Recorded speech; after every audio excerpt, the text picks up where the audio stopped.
नमस्कार मित्रांनो, ICDSच्या ज्या परीक्षा सुरू आहेत यामधील तांत्रिक MCQ जे आलेले आहेत ते प्रश्न आणि उत्तरे ऑप्शन सहित परीक्षेमध्ये जशा पद्धतीने आले होते त्याच पद्धतीने आपण या व्हिडिओच्या माध्यमातून बघणार आहोत। या ठिकाणी बघा, पोषण आहारवर प्रश्न होता। पोषण आहार योजनेचा मुख्य उद्देश काय आहे? मित्रांनो, आपण या व्हिडिओमध्ये थोडं शॉर्ट मध्ये बघणार आहोत, म्हणजे डायरेक्ट प्रश्न आणि उत्तर बघणार आहोत। आपल्याला जर PDF हवी असेल तर ॲग्रीकट्टा टेलिग्राम चॅनलवर ही PDF आपल्याला मिळणार आहे। डिस्क्रिप्शन बॉक्स मध्ये लिंक दिलेली आहे, त्यावर जाऊन आपण क्लिक करून चॅनल जॉईन करायचे आहे। या ठिकाणी बघा, पोषण आहार योजनेचा मुख्य उद्देश काय आहे? तर याचे उत्तर आहे कुपोषण दूर करणे। तर या ठिकाणी एक्सप्लेनेशन आहे, या केंद्रामध्ये पोषण अभियान चालवले जाते, ज्याच्या माध्यमातून महिला, मुली, लहान मुलांना पोषक आहार दिला जातो, ज्याच्यामुळे त्यांचा शारीरिक विकास व वृद्धी होईल। पुढचा प्रश्न बघा, राष्ट्रीय अन्न सुरक्षा कायदा 2013 याचा मुख्य हेतू काय आहे? तर आपल्याला 4 ऑप्शन या ठिकाणी दिसत आहेत। तर याचं करेक्ट उत्तर असणार आहे दारिद्र्य रेषेखालील कुटुंबांना अनुदानित अन्न या योजनेअंतर्गत दिले जाते।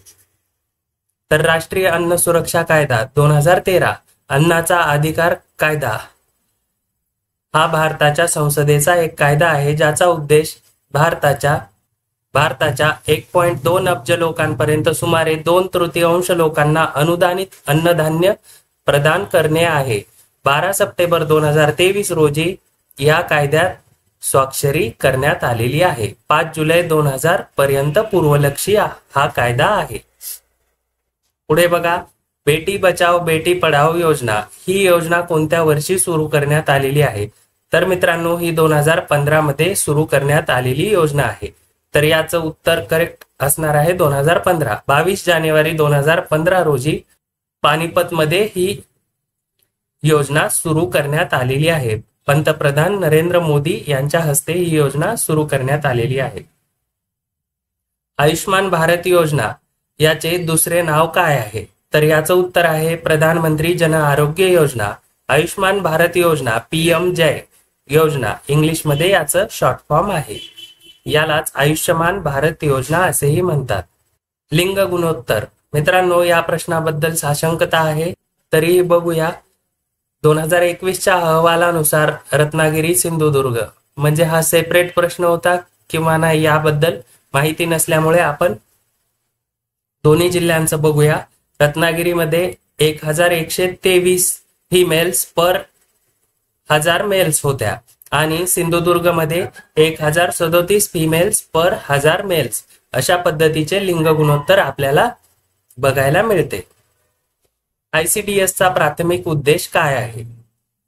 तर ICDSचा प्राथमिक उद्देश आहे 6 वर्षाखालील मुलांसाठी पोषण व विकास। 0 ते 6 वर्ष वयोगटातील मुलांचा आणि गरोदर व स्तनदा मातांचा सर्वांगीण विकास असं पूर्ण उत्तर आहे, परंतु ऑप्शन मध्ये काय दिलेलं होतं त्यानुसार आपल्याला याचं उत्तर टिक करायचं होतं। पुढचा प्रश्न बघा, स्वाधार योजना कशा संदर्भात आहे? तर स्वाधार ही योजना निराधार महिलांच्या संदर्भात आहे। या योजनेमुळे गरीब मध्यमवर्गीय कुटुंबातील मुलांना शिक्षण घेता यावे यासाठी राज्य सरकारने बाबासाहेब आंबेडकर स्वाधार योजनेचे आयोजन केले आहे। अर्जदार विद्यार्थ्याला 51,000 रुपये शिष्यवृत्ती स्वरूपात आर्थिक सहाय्य दिले जाते। बघा, अंगणवाडी सेविकेचे मुख्य कार्य कोणते आहे खालीलपैकी? या ठिकाणी ऑप्शन आहेत, तर आपलं करेक्ट उत्तर असणार आहे बालकांचे पोषण आणि आरोग्य तपासणी। हे आहे अंगणवाडी सेविकेचे मुख्य कार्य। यामध्ये लसीकरण, आरोग्य तपासणी, बालकांना पोषक आहार देणे हे अंगणवाडी सेविकेचे मुख्य कार्य आहे। पोक्सो कायद्यावर काय प्रश्न होता? पोक्सो कायद्याचा संबंध कोणाशी आहे? तर ऑप्शन बघू शकता। या ठिकाणी बघा, बालकावरील अत्याचार हे आपलं करेक्ट उत्तर असणार आहे। पोक्सो ऍक्ट म्हणजे लैंगिक गुन्ह्यापासून बालकाचे संरक्षण कायदा 2012 हा बालकाचे लैंगिक अत्याचारापासून संरक्षण करण्यासाठी आणि अशा घटनांतील गुन्हेगारांना शिक्षा देण्यासाठी भारत सरकारने 2012 साली तयार केलेला कायदा आहे। पोक्सोचं लॉंग फॉर्म काय आहे?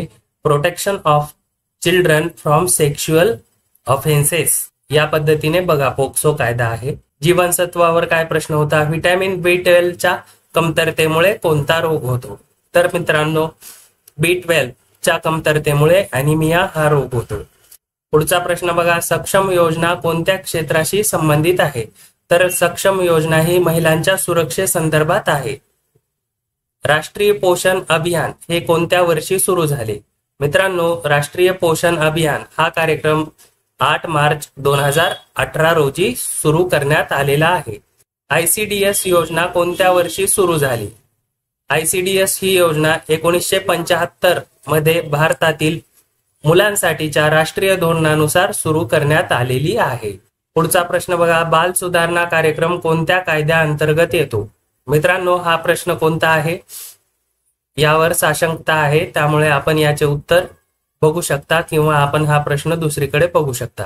मित्रांनो असेच माहितीपूर्ण व महत्त्वपूर्ण व्हिडिओ आपण या चॅनलवर घेऊन येत असतो, त्यामुळे ॲग्रीकट्टा यूट्यूब चॅनल सबस्क्राईब करून ठेवा आणि आपल्याला सदरील PDF ॲग्रीकट्टा टेलिग्राम चॅनलवर मिळणार आहे, त्यामुळे आपले टेलिग्राम चॅनल जॉईन करायला विसरू नका.